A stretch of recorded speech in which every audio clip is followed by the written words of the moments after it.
నమస్కారం మిత్రులారా. TET ID DSC తరచుగా అడిగే విద్యా దృక్పథాలు, విద్యా ప్రక్రియలు, లక్ష్యాలు మరియు ఉద్దేశాలపై 10 ముఖ్యమైన ఎంసీక్యూఎస్ మీకోసం సిద్ధంగా ఉన్నాయి. మీ ప్రిపరేషన్ను పరీక్షించుకోండి. మిత్రులారా, వీడియోనైతే చివరి వరకు చూడండి, లైక్ చేయండి, సబ్స్క్రైబ్ చేయండి, మీ యొక్క అభిప్రాయాన్ని కామెంట్లో తెలియజేయండి. 10 MCQs with answers and short explanation అనేది ఉంటుంది. మరి మొదటి ప్రశ్న చూసినట్లయితే, మొదటి ప్రశ్న, విద్య అనగా ఏమిటి? విద్య అనగా ఎడ్యుకేషన్, విద్య అనగా ఏమిటి? ఆప్షన్స్ ఏ చూసినట్లయితే కేవలం పుస్తక జ్ఞానం, బి వ్యక్తిలో సమగ్ర అభివృద్ధి కలిగించే ప్రక్రియ, సి ఉద్యోగం పొందే మార్గం, డి పరీక్షలు రాయడం మాత్రమే. మీ యొక్క సరైన సమాధానాన్ని గుర్తించండి మిత్రులారా. తప్పకుండా మరి మీరు ప్రిపరేషన్ కొనసాగిస్తున్నట్లయితే మరి ఈ క్వశ్చన్ యొక్క ఆన్సర్ను తప్పకుండా గుర్తించండి.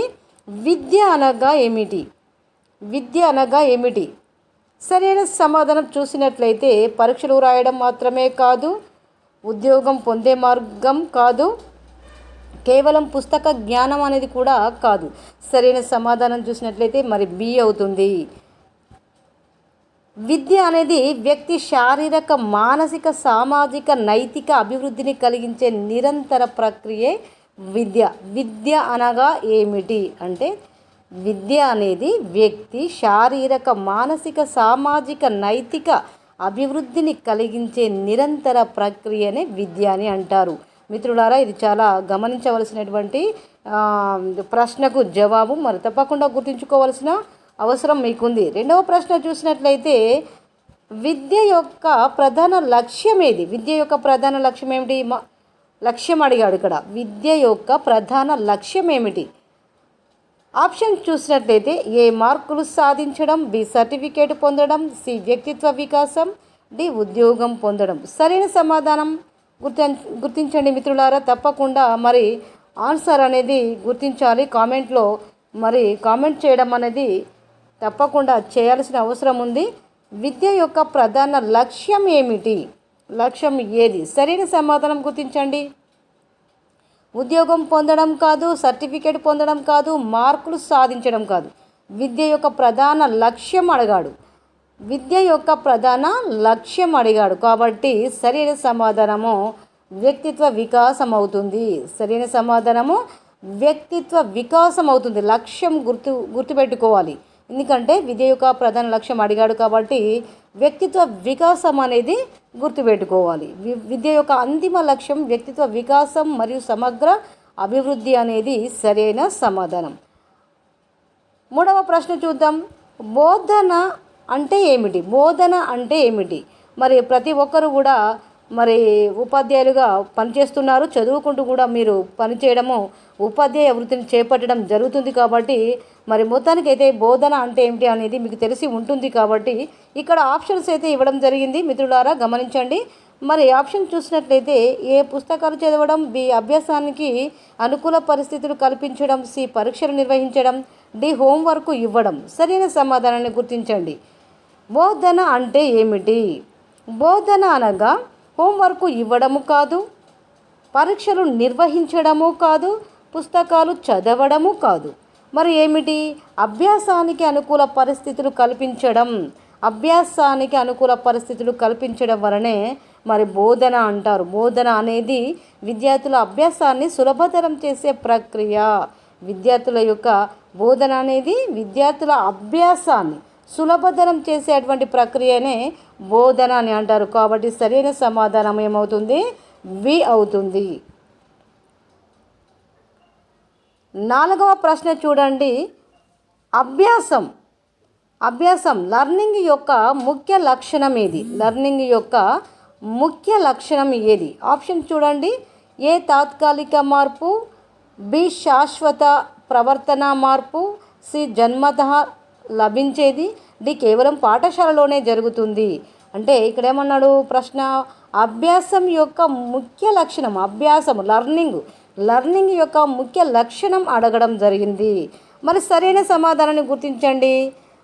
నాలుగవ ప్రశ్నకు సరైన సమాధానము కేవలం పాఠశాలనే జరుగుతుంది అనేది కూడా కాదు, మరి జన్మతః లభించేది కూడా కాదు, తాత్కాలిక మార్పు అనేది కూడా కాదు. మరి సరైన సమాధానము శాశ్వత ప్రవర్తన మార్పు అనేది సరైన సమాధానం అవుతుంది.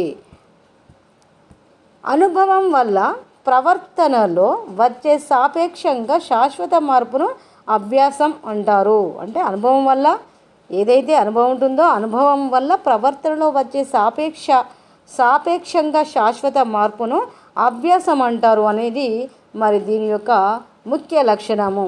సరైన సమాధానము ఏమవుతుంది? బి అవుతుంది. 5th క్వశ్చన్ చూడండి. విద్య ఒక డాష్ ప్రక్రియ. విద్య ఒక డాష్ ప్రక్రియ. ఆప్షన్స్ చూడండి. ఇక్కడ ఏ స్థిరమైన, బి నిరంతర, సి పరిమిత, డి తాత్కాలిక. సరైన సమాధానం గుర్తించండి.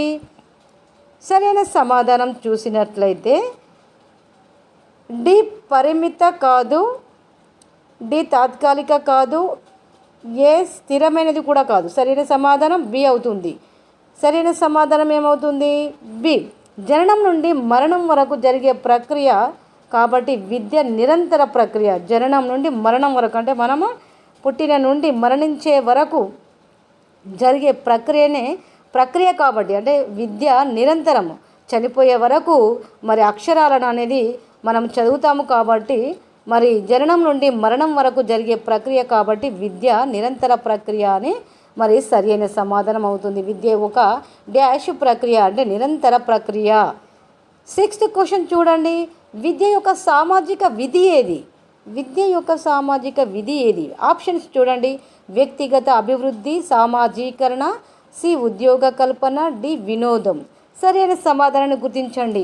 మిత్రులారా, మనకు కావాల్సింది క్వశ్చన్కు తగినట్టుగా ఆప్షన్స్, అందులో కరెక్ట్ అయినటువంటి ఆన్సర్ను మనము ఎంచుకోవడం, సరి చేస్తున్నామా లేదా అనేది. కాబట్టి ప్రశ్నను సరిగ్గా చదవండి. ఆప్షన్స్ కూడా సరిగ్గా చదివితేనే మరి మీకు అర్థమవుతుంది. మిత్రులారా, తప్పకుండా లైక్ అనేది చేయండి. లైక్ చేయండి, సబ్స్క్రైబ్ చేయండి. మీ యొక్క అభిప్రాయాన్ని కామెంట్లో తెలియచేయండి. ప్రశ్న: విద్య యొక్క సామాజిక విధి ఏది? ఆప్షన్స్: వ్యక్తిగత అభివృద్ధి, బి సామాజీకరణ, సి ఉద్యోగ కల్పన, డి వినోదం. ఏమవుతుంది? ఆన్సర్ డి వినోదం కాదు, సి ఉద్యోగ కల్పన కాదు, ఏ వ్యక్తిగత అభివృద్ధి కూడా కాదు. సరైన సమాధానం చూసినట్లయితే సామాజీకరణ. ఎందుకు అంటే సమాజ విలువలు, సంస్కృతిని వ్యక్తికి అందించడం ద్వారా సమాజ విలువ ఏం చేస్తుంది?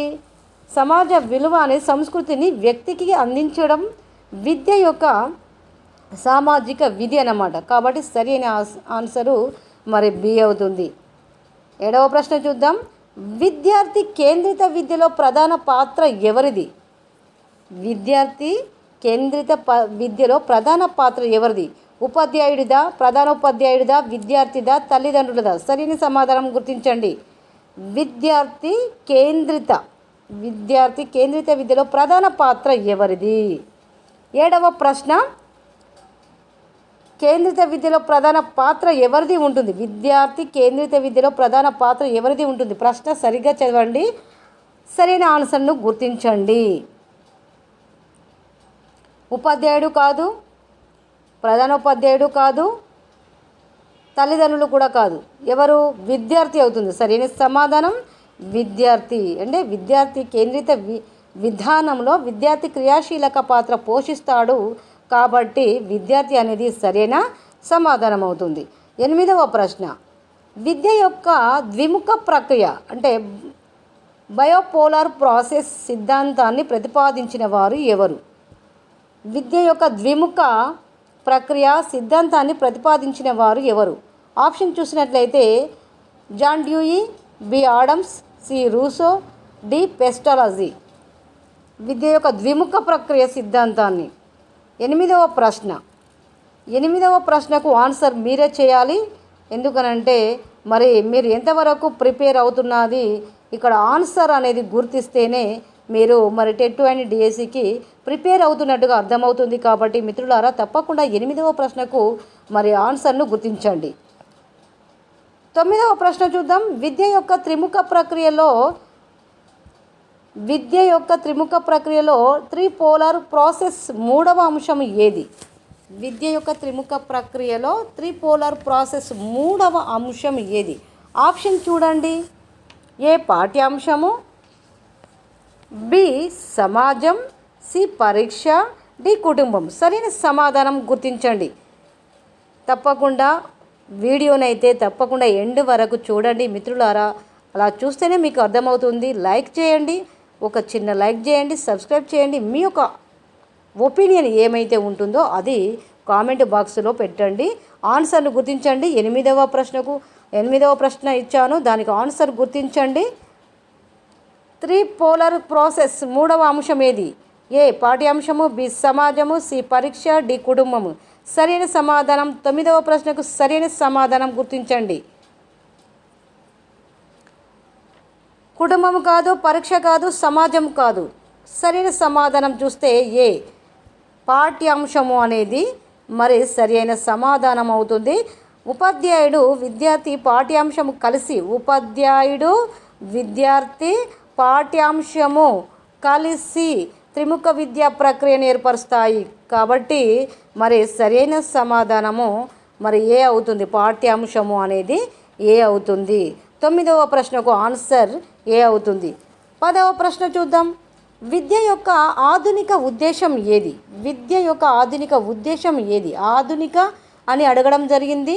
మరి ఇది మాత్రం తప్పకుండా మరి రావడం అనేది ప్రతిసారి ఏదో ఒక రూపంలో ఉద్దేశము దాన్ని ఆ ప్రశ్నను ఒక విధం కాకుండా రెండు విధాలుగా మార్చి ఇవ్వడం అనేది జరుగుతుంది. కాబట్టి విద్య యొక్క ఆధునిక ఉద్దేశం ఏది అని అడిగాడు. విద్య యొక్క ఆధునిక ఉద్దేశము ఏది? ఆప్షన్ చూసినట్లయితే జ్ఞాపక శక్తి పెంపు, బి పరీక్షలో ఉత్తీర్ణత, డి సమస్య పరిష్కార నైపుణ్యాల అభివృద్ధి, డి పాఠ్యపుస్తక జ్ఞానం మాత్రమే. అంటే విద్య యొక్క ఆధునిక ఉద్దేశం ఏమై ఉంటుంది అంటే పాఠ్యపుస్తక జ్ఞానం మాత్రమే కాదు, జ్ఞాపక శక్తి పెంపు కాదు, పరీక్షలలో ఉత్తీర్ణత కాదు. మరి సరైన సమాధానము సి అవుతుంది. సమస్య పరిష్కార నైపుణ్యాల అభివృద్ధి అనేది అవుతుంది. ఎందుకు అనంటే విద్య యొక్క ఆధునిక ఉద్దేశం అడగడం జరిగింది. ఉద్దేశము అన్నప్పుడు మరి ప్రశ్న అనేది చాలా కన్ఫ్యూజ్గా ఉంటుంది మిత్రులారా. మరి ఆప్షన్ చూస్తే ఇది కరెక్టే అది కరెక్టే అనిపిస్తుంది. కాబట్టి ఉద్దేశం అడిగాడు. ఉద్దేశం ఏమై ఉంటుంది? ఆధునిక విద్యార్థులలో సృజనాత్మకత, విమర్శనాత్మక ఆలోచన, సమస్య పరిష్కార నైపుణ్యాలను పెంపొందిస్తుంది. కాబట్టి మరి విద్య యొక్క ఆధునిక ఉద్దేశము మరి ఇదై ఉంటుంది. సరైన సమాధానము మరి సి అవుతుంది. 10వ ప్రశ్నకు సరైన సమాధానము సి అవుతుంది. టెట్ అండ్ డిఎస్సి మిత్రులారా, ఈ వీడియోని చూసి లైక్ చేయండి, సబ్స్క్రైబ్ చేయండి. తప్పకుండా మీ యొక్క అభిప్రాయాన్ని కామెంట్లో తెలియచేయండి. మరి వాట్సాప్ గ్రూప్ ఉంది, వాట్సాప్ గ్రూపులో మీరు జాయిన్ అవ్వండి. టెలిగ్రామ్లో కూడా జాయిన్ అవ్వండి. మరి ప్రతిరోజు మీకు వీడియో అందించడం జరుగుతుంది, పీడిఎఫ్ కూడా అందించడం జరుగుతుంది. మీరు వాట్సాప్ గ్రూప్లో జాయిన్ అవుతే మరి ప్రతి వీక్ ప్రతి సండే గ్రాండ్ టెస్ట్ అనేది ఉంటుంది. కాబట్టి తప్పకుండా జాయిన్ అవ్వండి.